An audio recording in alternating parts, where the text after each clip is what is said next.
¿Qué tal, hermanos? ¿Cómo están? Bueno, eh, hoy tenemos que ver una parábola, ¿sí? Mateo 25, vamos. Y yo les voy contando algunas cosas.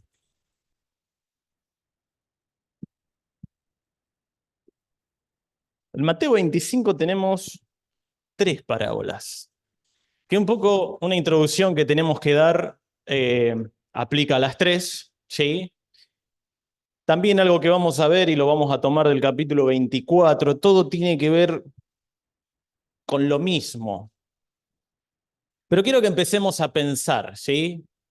Que empecemos en nuestra mente a tomar un tema, porque la parábola tiene un poquito de complejidad en cuanto a el contexto de esa parábola, ¿sí? En general, en la Biblia, si nosotros entendemos el contexto de lo que se está diciendo, si entendemos a quién está dirigido lo que se está diciendo, nosotros vamos a comprender perfectamente esa porción que estemos leyendo, ¿sí? A veces es más difícil, a veces es un poco más fácil el contexto, pero cuando lo entendemos perfectamente vamos a entender el mensaje. Vamos a lograr dar con la interpretación. ¿Sí? Todos los pasajes tienen una única interpretación y podemos dar varias aplicaciones, pero la interpretación es única. ¿Sí? El trabajo nuestro está en acceder a esa interpretación. ¿Sí? Entonces, pero más allá de todo esto, que ya lo vamos a ir viendo en esta parábola de las 10 vírgenes, la primera del capítulo 25 de Mateo, es qué es real en nuestra vida, ¿sí? ¿Qué es genuino en nuestra vida? Eso es lo que quiero que empecemos a nosotros a pensar. Si todo lo que hacemos, ¿lo hacemos realmente? ¿Sí? ¿Realmente venimos siempre a la iglesia porque queremos venir, porque buscamos al Señor?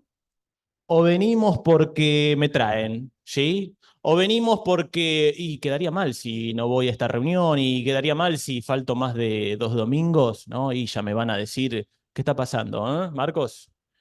¿Por qué vengo? ¿Vengo y lo que hago acá en la iglesia es lo que soy realmente todos los días? ¿O soy una cosa acá y en el trabajo más bien me comporto como una persona del mundo? Bien, esas son las preguntas que vamos a tratar de trabajar en este tiempo que vamos a ver esta parábola, que como les digo, vamos a empezar a ver un poquito el contexto, ¿sí? Esta era una pequeña introducción para que entendamos a qué refiere. Conocemos un poco de las parábolas de las 10 vírgenes, ahora la leemos, pero son 10 mujeres, 10 vírgenes, que esperaban al esposo, ¿sí? A un esposo que venía y vimos, ya la vamos a leer como les digo, pero hay algunas que eran insensatas, ¿sí? Y otras que eran prudentes. Y pasaron cosas con unas y pasaron cosas con las otras. Vamos a Mateo 24, porque tenemos que entender el contexto, como les decía, ¿sí? Mateo 24:3 dice, y estando él sentado en el monte de los olivos, ¿el quién? Cristo. Los discípulos se le acercaron aparte diciendo, dinos, ¿cuándo serán estas cosas y qué señal habrá de tu venida y del fin del siglo? Porque claro, estaba diciendo y contando algunas cosas el Señor, la destrucción del templo, cosas catastróficas que iban a pasar y los discípulos dijeron, pero ¿cuándo pasa esto, no? Entonces ya empezamos a darnos cuenta que esto tiene idea de futuro. Y el Señor empieza a explicar una serie de señales ahí, ¿sí? Miren, leemos 2 o 3 versículos. 4, respondiendo Jesús le dijo, mirad que nadie os engañe, porque vendrán muchos en mi nombre diciendo, yo soy el Cristo, y a muchos engañarán, y oiréis de guerra y rumores de guerra. Mirad que no os turbéis, porque es necesario que todo esto acontezca, pero aún no es el fin. Entonces está hablando de un evento futuro, ¿sí? Realmente acá lo que estamos viendo son capítulos escatológicos. Estudian los eventos del futuro, hablan de, tal vez, términos que conocemos, de la tribulación, ¿sí? Vamos a también considerar el arrebatamiento de la iglesia, vamos a hablar de la segunda venida de Cristo, que a veces se confunde con el arrebatamiento, el reino milenial. Bien, todo eso es de lo que respecta a este capítulo 24 y el 25 que vamos a leer, ¿sí? El versículo 15 dice, partes vamos a leer, ¿no? Del capítulo 24, cuando veáis en el lugar santo la abominación desoladora. del que habló el profeta Daniel. Ese es el anticristo, ¿sí? Este ser bastante complejo, con muchas características nefastas y demás. Versículo 21, habrá entonces gran tribulación. Versículo 27, porque como el relámpago que sale del oriente y se muestra hasta el occidente, así será también la venida del Hijo del Hombre. Esto es segunda venida de Cristo. Entendemos el contexto en el que estamos. Tiempos finales. Nosotros ahora estamos en la dispensación de la gracia. Discúlpenme por tantos datos y complejos si lo quieren ver así, pero es necesario para que entendamos nuestra parábola. ¿Sí? Pero, como les decía, estamos en la dispensación de la gracia. Ahora, ¿Dios con quién está trabajando? Con la iglesia, con los gentiles. Ya perdió, si quieren verlo así, el protagonismo, el pueblo de Israel. Estamos hablando de los gentiles. Involucra también parte de lo que llama Daniel el tiempo de los gentiles o de la supremacía gentil. Va a venir en un momento el arrebatamiento de la iglesia. La iglesia es arrebatada. Viene el Señor en el aire y nos arrebata. Viene la tribulación, viene la segunda venida de Cristo, viene el milenio, y etcétera, etcétera, etcétera. ¿Sí? Muchos detalles para abundar en eso, pero no lo vamos a hacer ahora. Vamos a nuestro capítulo 25. Capítulo 25, versículo 1. Entonces, el reino de los cielos será semejante a... ¿Esto qué quiere decir? Que en todo este contexto de la segunda venida de Cristo, de la tribulación, del anticristo, entonces el reino de los cielos será semejante a 10 vírgenes que tomaron sus lámparas, salieron a recibir al esposo. ¿Está bien? Entonces, ahora entendemos todo este contexto, que si vamos a Apocalipsis, si vamos a Daniel, va a ser bastante bravo este tiempo, va a haber guerras, va a haber conflictos mundiales, matanzas, desastres a nivel geológicos, meteoritos, bueno, un desastre globalizado. Entonces el reino de los cielos será semejante a 10 vírgenes que tomaron sus lámparas. Salieron a recibir al esposo. Dice, 5 de ellas eran prudentes y 5 insensatas. Las insensatas tomaron sus lámparas, tomando sus lámparas, no tomaron consigo aceite, mas las prudentes tomaron aceite en sus vasijas juntamente con sus lámparas. Y tardándose el esposo, celebraron, y tardándose el esposo, cabecearon todas y se durmieron.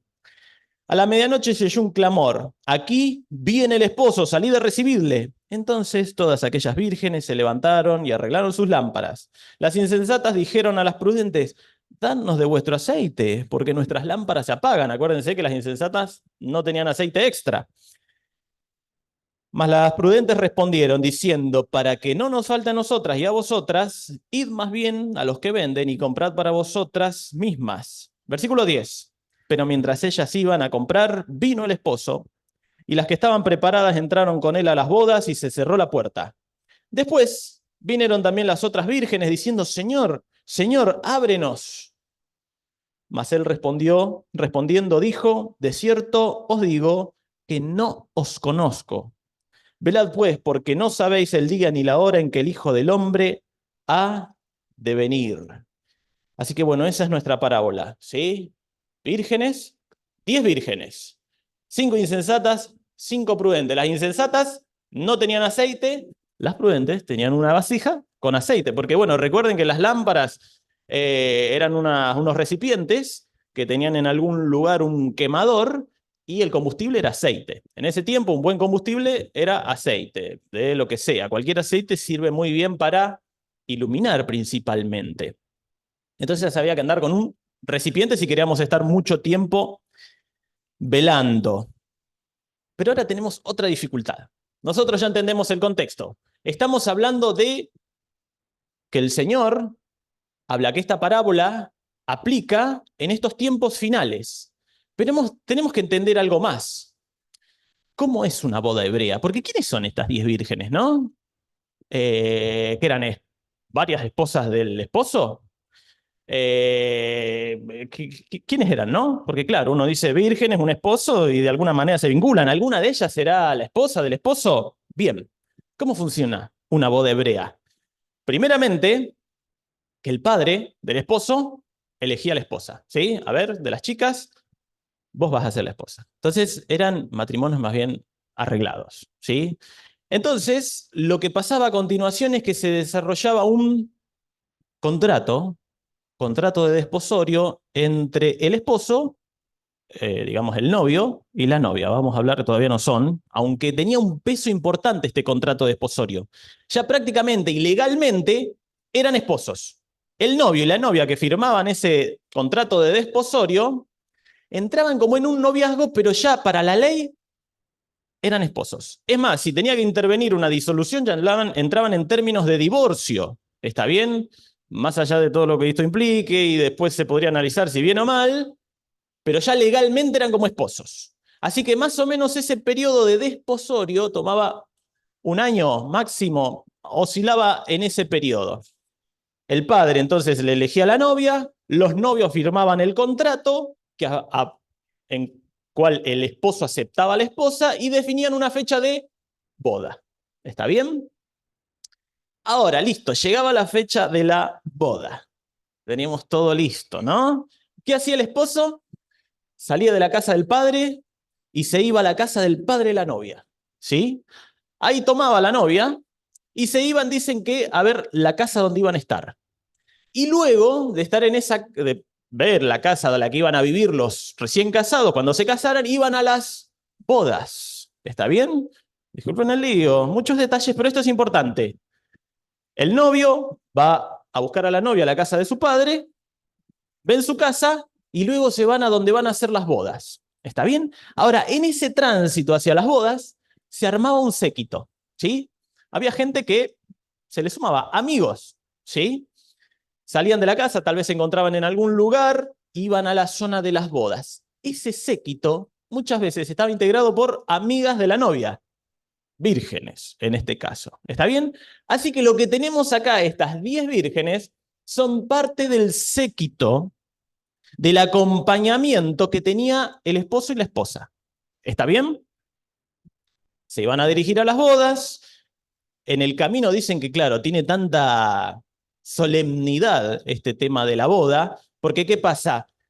Dios muchas veces hablaba de Israel y de Dios en términos de Israel como la esposa de Dios. Está bien, lo vamos a ver en los profetas y demás. Entonces, una boda de alguna manera representaba la relación que Dios tenía con el pueblo. Entonces tenía una solemnidad enorme.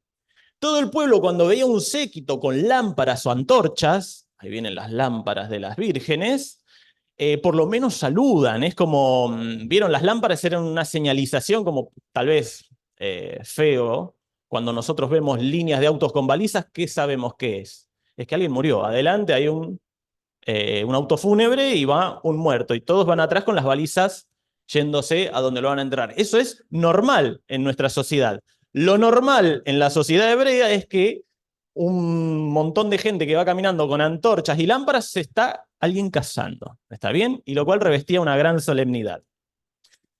Bien, dicho todo esto, dada toda esta introducción, ahora podemos comprender fuertemente nuestra parábola. Y disculpen tan tediosa esta parte, pero es importante. Entonces el reino de los cielos es semejante a 10 vírgenes. Versículo número 1. ¿Estas vírgenes quiénes son? El séquito de la gente que iba a las bodas, de los esposos, del esposo y la esposa. Amigas de la novia. ¿Quiénes serán estas? ¿A quiénes representan estas vírgenes? ¿No? ¿Representan a la iglesia? ¿Representan a Israel? Recuerden el contexto que habíamos hablado al principio. Estamos en términos de los tiempos finales. Estamos en términos de la tribulación. ¿La iglesia entra a la tribulación? No entra a la tribulación. Estamos en tiempos de la tribulación. Es inminente la segunda venida de Cristo. ¿Quiénes van a ser los protagonistas en ese tiempo? Israel. En este tiempo de la gracia, Israel perdió protagonismo. Quien se convierta ahora de los israelitas pasa a ser parte de la iglesia. Los gentiles son los protagonistas de este tiempo. En el tiempo este final, Israel va a ser el que va a tener preponderancia nuevamente. Así que esta parábola, el capítulo 25, aplica a Israel. Así que cuando nosotros entendamos todo esto y leamos todo lo que pasa en este versículo, vamos a ver que el versículo 1 al 13 habla sobre juicio, sobre la fe de Israel. Vamos a ver una parábola de los talentos que es un juicio sobre los servicios que llevó adelante Israel. Y al final, juicios sobre la humanidad en general, ¿sí? Y ahí vemos que el Hijo del Hombre va a separar entre, ¿sí?, los corderos y los cabritos, y unos se van al infierno y otros entran al milenio. Pero como yo les dije, todo pasaje tiene una sola, ¿qué? Interpretación. Pero tiene muchas aplicaciones. Lo que vamos a hacer nosotros ahora es encontrar la interpretación que esto habla sobre Israel en el tiempo final, Israel que va a ser fiel a Dios, e Israel, parte del pueblo de Israel que no es fiel a Dios, aunque tiene apariencia. Fíjense que todos eran vírgenes, todas eran vírgenes. Unas tenían aceite, otras no. Unas tenían apariencia de esperar al esposo, pero solo 5 estaban capacitadas para esperar al esposo y para desarrollar esa tarea de acompañamiento. Así que lo que estamos viendo es que Israel es el centro de esta parábola. Israel está representada por estas 10 vírgenes. Y parte de Israel va a ingresar al milenio. Otra parte no. Por eso vemos algunos detalles. Después pueden verlos en el capítulo anterior de esto y cómo van a ser retirados aquellos inconversos de Israel. Versículo 2. 5 de ellas eran prudentes y 5 insensatas. Estas insensatas representan a la parte de Israel que no fue fiel a Dios, que no fue fiel a Jehová. Pero el versículo 4 dice: más las prudentes tomaron aceite en su vasija juntamente con las lámparas. Estas prudentes sí son representativas de la parte fiel del pueblo de Dios. Pero quiero que empecemos a ver algo. ¿Se acuerdan lo que dijimos al principio? ¿Qué es real en nuestra vida? ¿No? ¿Qué es realmente genuino hoy en nosotros, los creyentes, los gentiles? ¿Sí? Espérenme que me traspapelé una hoja. Acá está. Las insensatas. Esto acá nos habla de un sinsentido, ¿sí? ¿Hasta aquí lo tenemos? Sí. Excelente. Vamos a tratar de ser rápidos y breves. Miren, a ver. Muchas gracias.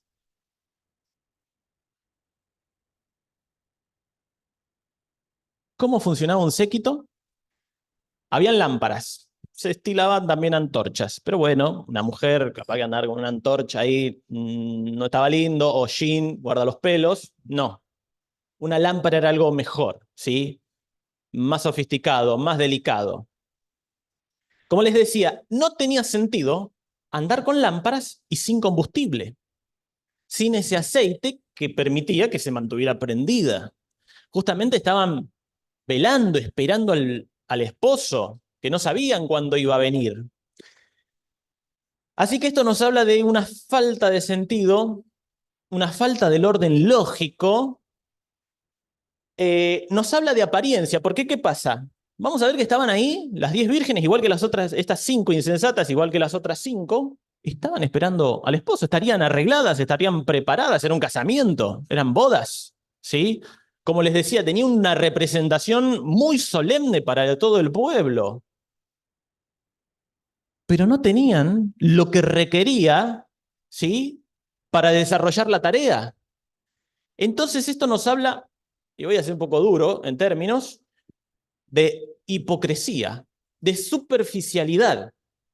Aparentaban ser parte del séquito, pero no podían ser parte del séquito. Es más, vemos al final de la parábola que el esposo dice: hasta luego, váyanse, no las conozco. Cito, mas él respondiendo, versículo 12 dice: de cierto os digo que no os conozco.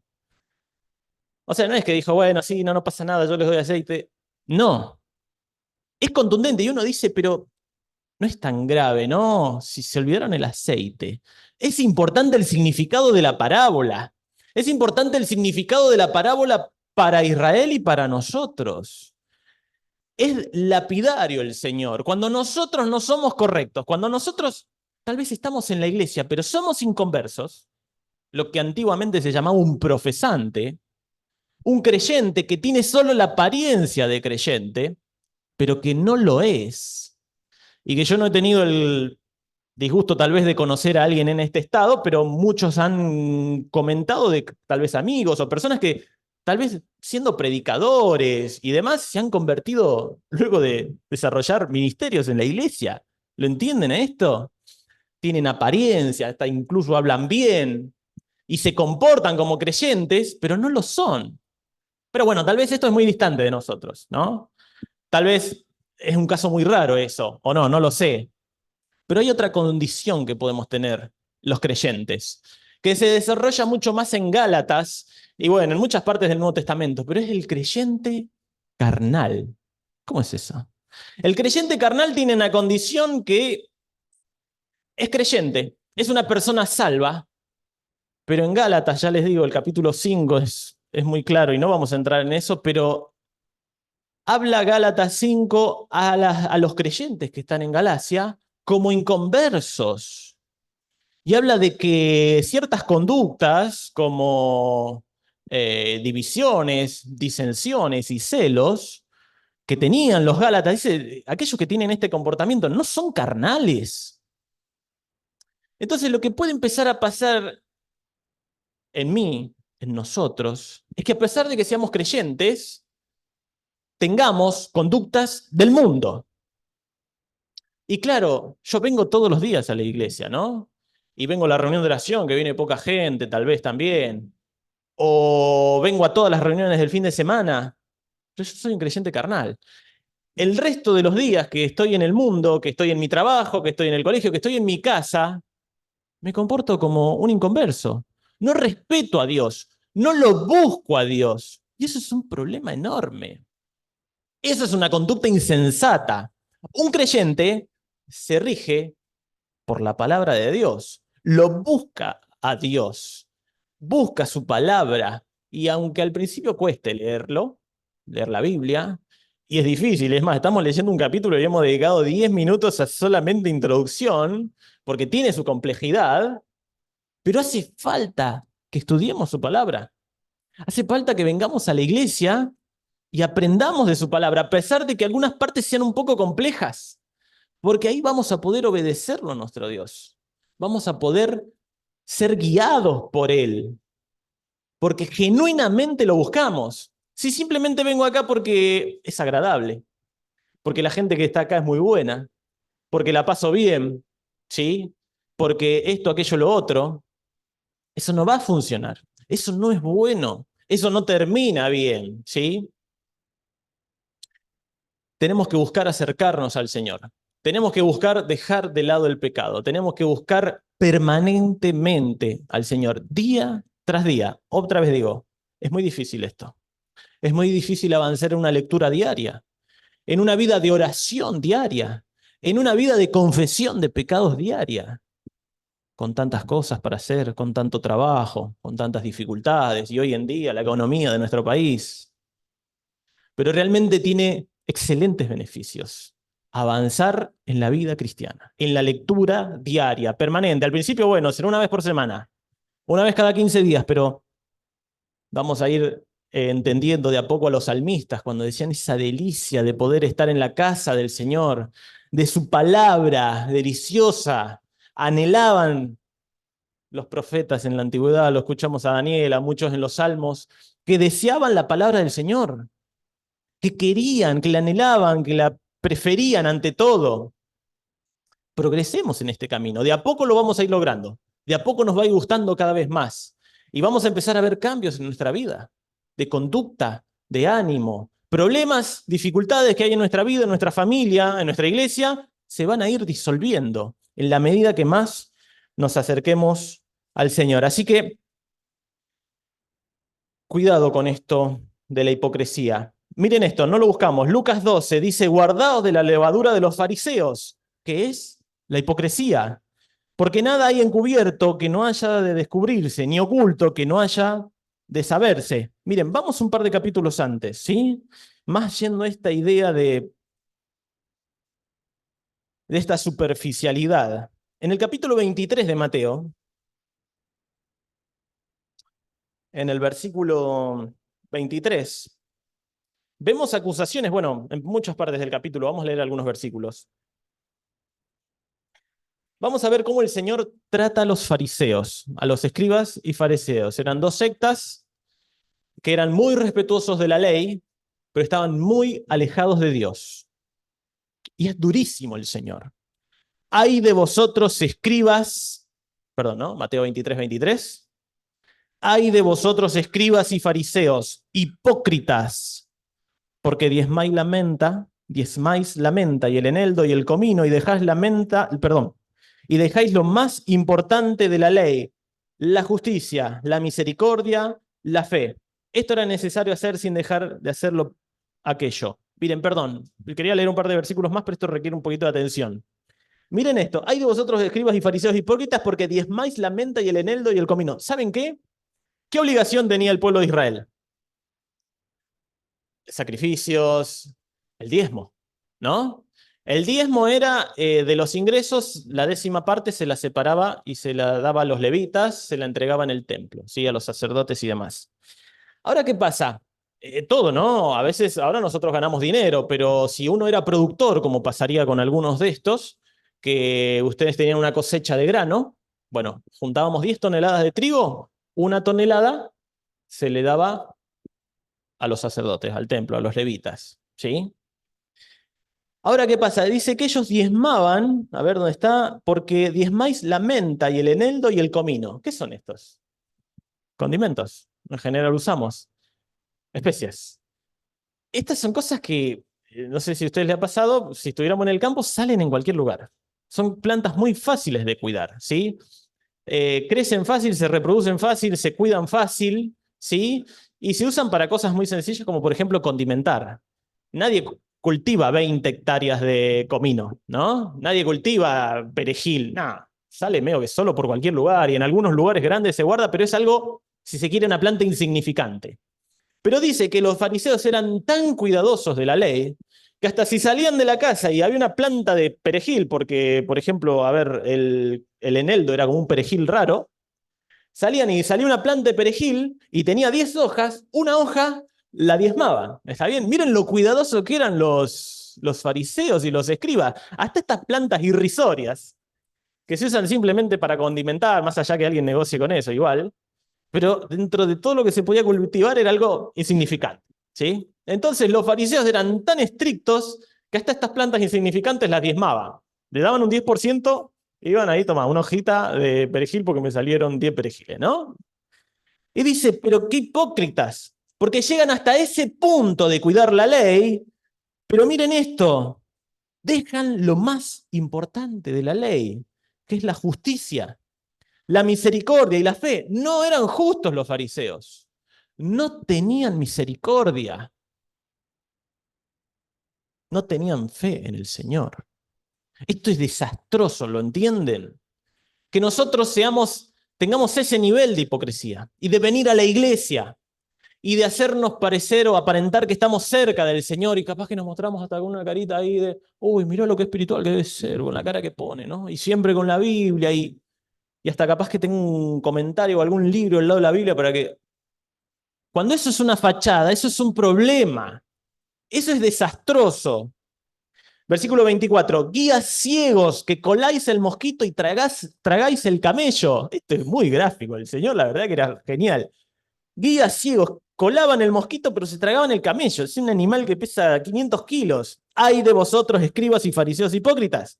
Porque limpiáis lo de afuera del vaso y del plato, pero por dentro estáis llenos de robo y de injusticia. Fariseo ciego, limpia primero lo de dentro del vaso y del plato para que también lo de afuera sea limpio. ¡Ay de vosotros, escribas y fariseos hipócritas!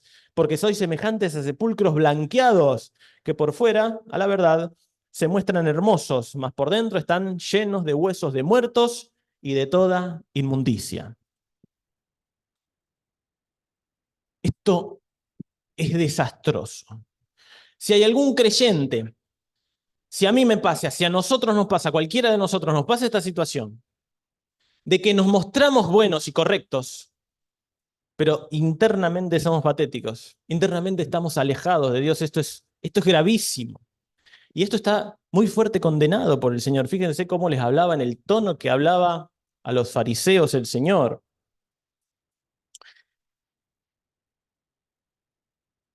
Eh, Quisiera que me sigan un pasaje más. Vámonos al Antiguo Testamento. El libro anterior, el último libro del Antiguo Testamento. Estamos en Mateo, el primero, nos vamos al último.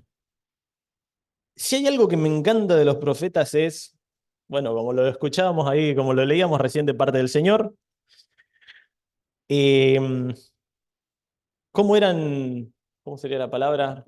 Qué ilustrados que eran, cómo ilustraban las situaciones, ahí sería mejor, ¿sí? Cómo mostraban situaciones a través de imágenes. Miren, vamos a leer Malaquías, el capítulo 1, vamos a ir al versículo 6, y lo que vamos a ver muchas veces en los profetas es que denuncian un pueblo idólatra, un pueblo que dejaba al Señor y se iba atrás de dioses ajenos. En general, dioses de los pueblos aledaños, ¿sí? Lo que vamos a ver acá en este capítulo, en este libro en general, es el Señor hablando de hipocresía. ¿Por qué? Porque hacían todo lo que el Señor mandaba, en el sentido de seguir los sacrificios, pero las personas, los judíos, perdón, el pueblo de Israel, estaba lejos de Dios. Se mostraban correctos, pero no eran correctos. Leemos.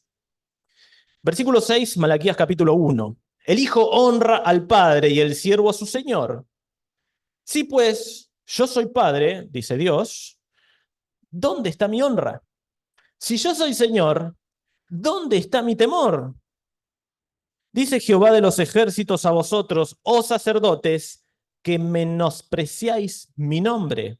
Y decís, ¿en qué hemos menospreciado tu nombre? Vamos a ver muchas de estas preguntas que el pueblo hace, ¿no? Como diciendo, pero ¿cómo? No entiendo, ¿en qué, no? En que ofrecéis sobre mi altar pan inmundo. Miren, ofrecían pan, pero era pan inmundo. Y dijisteis, ¿en qué te hemos deshonrado? En que pensáis que la mesa de Jehová es despreciable. Otra vez, un paréntesis. El pueblo de Israel era muy riguroso en los métodos, rituales, en seguir detalladamente todo lo que estaba descrito en la ley, en el Pentateuco. Tenés que poner los panes, tenés que hacer la fiesta a tal fecha, tenés que matar el animal así, así, asá. Eran muy rigurosos en seguir los procedimientos. Pero dice, en que pensáis que la mesa de Jehová es despreciable. Despreciaban al Señor, despreciaban los métodos de Dios, lo deshonraban. Versículo 8. Y cuando ofrecéis el animal ciego para el sacrificio, ¿cómo? Tenía que ser perfecto. Y cuando ofrecéis el animal ciego, ¿no es malo? Asimismo, cuando ofrecéis el cojo o el enfermo, ¿no es malo? Preséntalo pues a tu príncipe. ¿Acaso se agradará de ti? ¿O le serás acepto? Dice Jehová de los ejércitos. Ahora pues, orad por el favor de Dios, para que tenga piedad de nosotros. Pero, ¿cómo podéis agradarle si hacéis estas cosas? Dice Jehová de los ejércitos. ¿Quién también hay entre vosotros que cierre la puerta o alumbre mi altar de balde? Yo no tengo complacencia en vosotros. A Dios no le agradaban esas cosas, no lo complacían.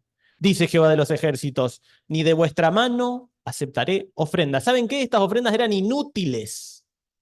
No las acepta el Señor.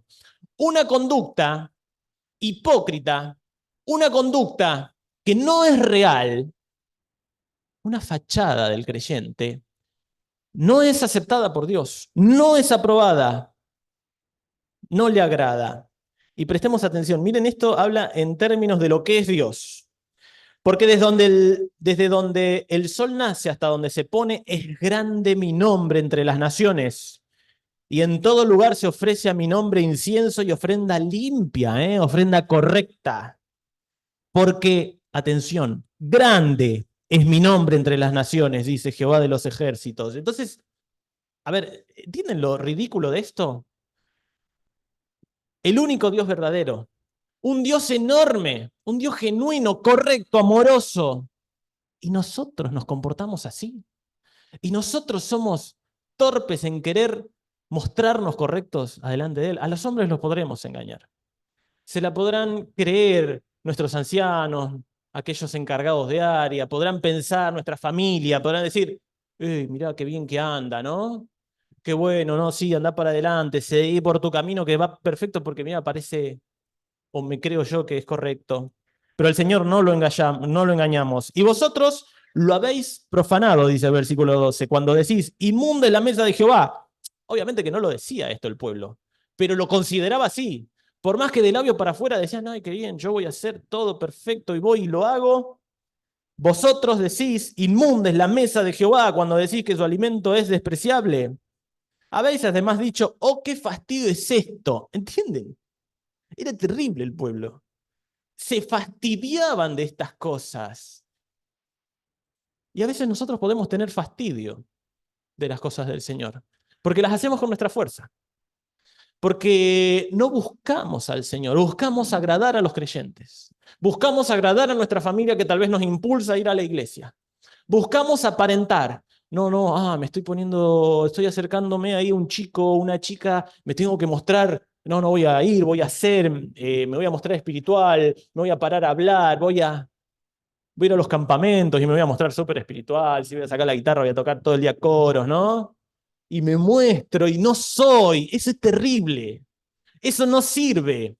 Eso más tarde o más temprano, lo leemos ahí en Lucas, se evidencia y se hace claro. No lo hagamos. Seamos genuinos. Versículo 14, durísimo. Maldito el que engaña, el que teniendo machos en su rebaño promete y sacrifica a Jehová lo dañado, porque yo soy gran rey con mayúscula, dice Jehová de los ejércitos, y mi nombre es temible entre las naciones. No tiene sentido esta conducta, no tiene para nada sentido. El Señor es grande, es gigante, en todo el mundo se le ofrece real honor a Él. Sigamos esa conducta. Y una última cosa, volvamos a nuestro pasaje, ¿sí? Mateo, siguiente capítulo, capítulo 25.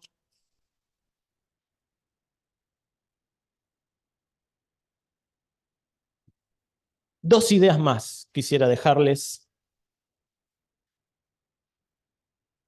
El versículo 4 dice, más las prudentes, ¿no? Vimos a las insensatas mostrándose fieles, mostrándose que esperaban al esposo, aunque no era una posibilidad.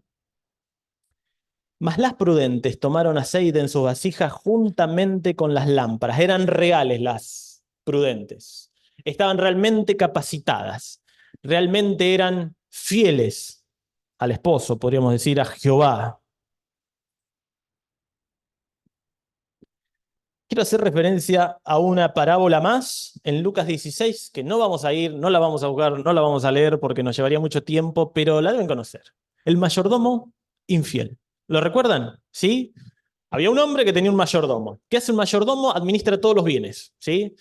Imagínense que alguno de nosotros tiene muchos terrenos, muchas tierras, muchos cultivos, muchos animales, pone a una persona que se encargue de todo y administra todo. ¿Está bien? Entonces, este era un mayordomo, el que administraba todas las propiedades de un señor. Este mayordomo era infiel. Se lo acusaba de disipar los bienes de su señor. ¿Qué quiere decir disipar? Disolverlos. Si algo haría que perdía las riquezas de su señor. El amo se da cuenta, entonces le requiere al mayordomo explicaciones de su mayordomía. Entonces le dice, da cuenta de tu mayordomía porque no vas a ser más mayordomo. Básicamente eso es lo que dice la parábola. Le cito un versículo y dice el mayordomo, ¿qué haré?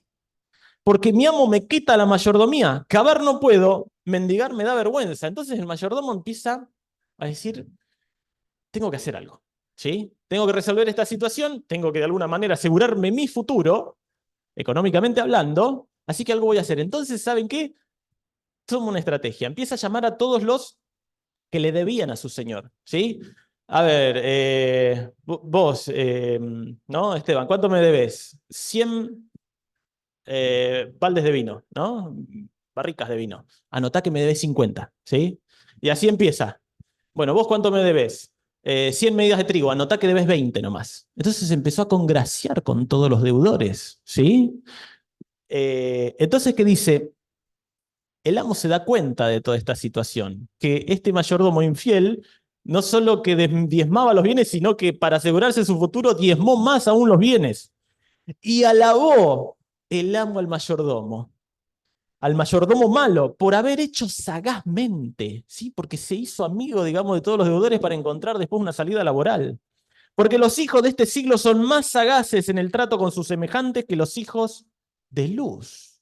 ¿Y qué quiere decir esto para nosotros? Lo que hizo el mayordomo infiel es pensar en su futuro, ¿sí? Y a eso somos llamados nosotros. Nosotros tenemos los ojos puestos acá en la tierra. Nosotros estamos pensando en cuánta plata tenemos, en si voy a tener plata para comprarme la ropa que quiero, las cosas que quiero, la tecnología que quiero, si estoy al día con los, qué sé yo, con mis posteos en Instagram. Estoy mirando acá, el día de hoy. No pienso que en el futuro yo voy a estar con Dios. No preparo riquezas para el futuro. No amontono riquezas espirituales, amontono riquezas en la tierra y busco un mejor trabajo, y busco un mejor auto, busco mejor ropa. En ese sentido, el mayordomo infiel era genial. Despedazó a su amo y las riquezas de su amo pensando en su futuro. Nosotros tenemos que hacer lo mismo. Basta de pensar en la tierra, basta de pensar acá. Las vírgenes insensatas hacían eso. No, solo tengo la lamparita, parece que aparento, después veo si consigo aceite, le pido a las otras. Solo tenían apariencia. Apariencia de creyente no podemos tener. Debemos ser creyentes, genuinos, reales, seguir su palabra y no importa la apariencia. Busquémoslo al Señor. Esa es la clave. Esa es la clave del mayordomo infiel. Ningún siervo puede servir a dos señores, porque aborrecerá a uno y amará al otro. Así termina la parábola del mayordomo infiel. O estimará al uno o menospreciará al otro. No podemos servir a Dios y a las riquezas. No puedo servir a este mundo. No puedo aparentar una cosa acá porque le doy prioridad al mundo, a las redes sociales, a mis amigos del mundo, a mi familia. Eso no va a funcionar, eso va a terminar muy mal. Y una última cosa. ¿Cómo termina la parábola nuestra en Mateo 25? Versículo 13. Velad, pues, porque no sabéis el día ni la hora en que el Hijo del Hombre ha de venir. ¿Esta parábola para quién es? Para Israel. Israel en el tiempo de la tribulación. ¿Sí? Estén atentos porque en cualquier momento viene Cristo en su segunda venida. Pero esto también lo podemos aplicar a nosotros. Eso que les dije es la interpretación. Para Israel en el tiempo de la tribulación. Pero nosotros, ¿qué estamos esperando? Estamos esperando el arrebatamiento. El tiempo en el que el Señor no va a venir a la tierra, se va a acercar, dice que desde el aire nos va a llevar. Dice, primeramente los muertos van a resucitar y luego nosotros, los que estemos vivos. Y ahí se van a desarrollar algunas cosas en el cielo, ¿sí? Por ejemplo, el tribunal de Cristo, donde dicen que ahí también los creyentes van a acercar las coronas al Señor y donde, bueno, se va ahí a quemar la hojarasca, la madera y el heno y solo va a quedar las obras correctas de los creyentes, las genuinas de los creyentes.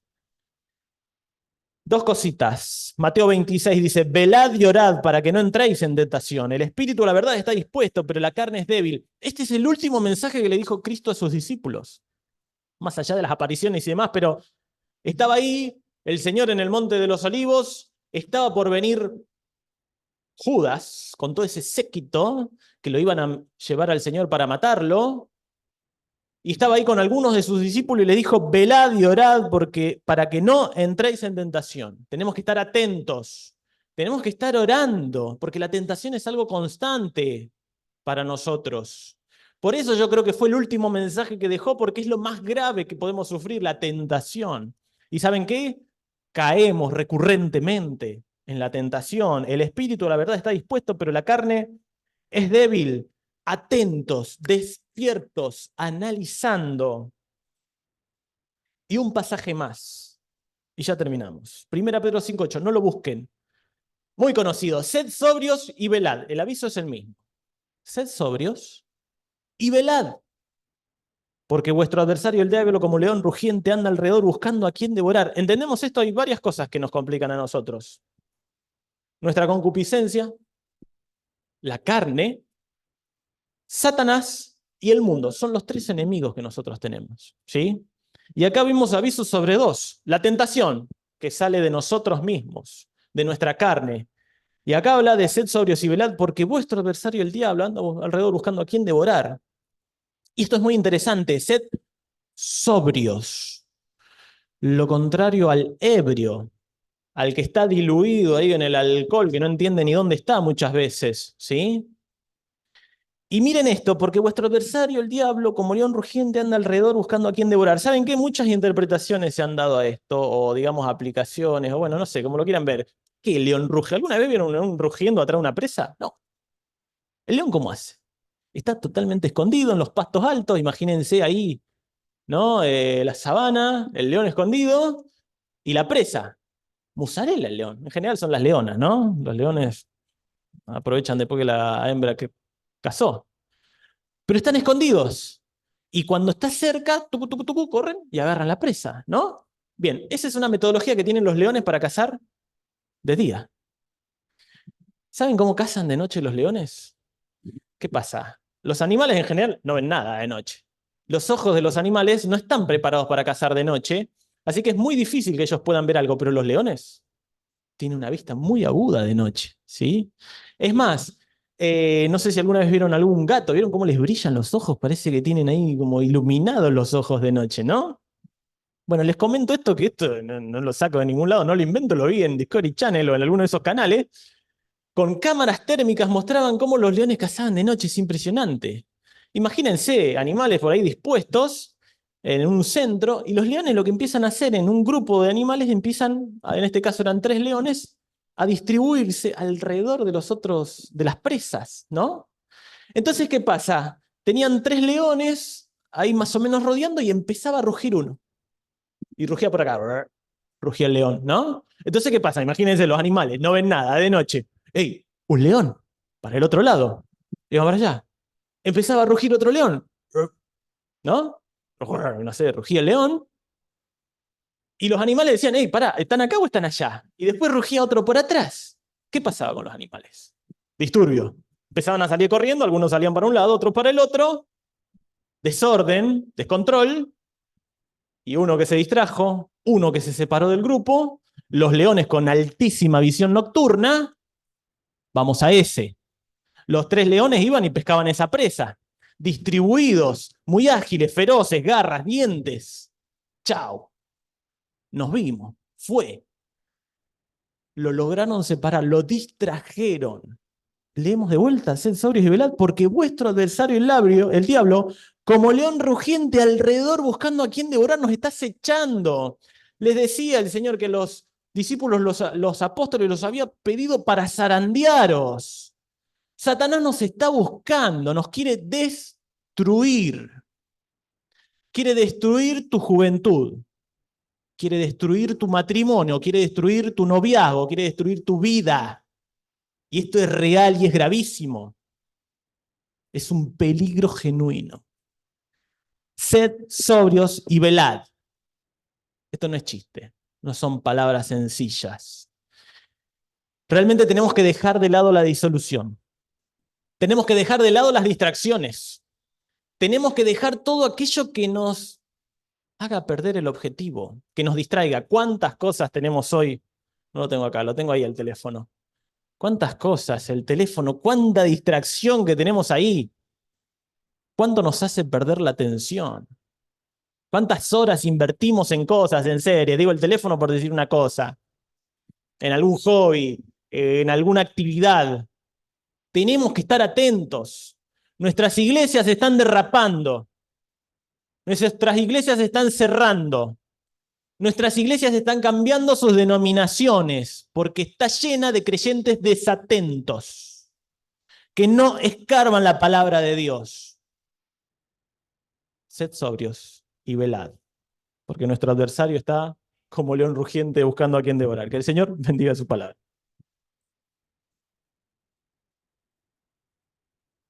Va a caer.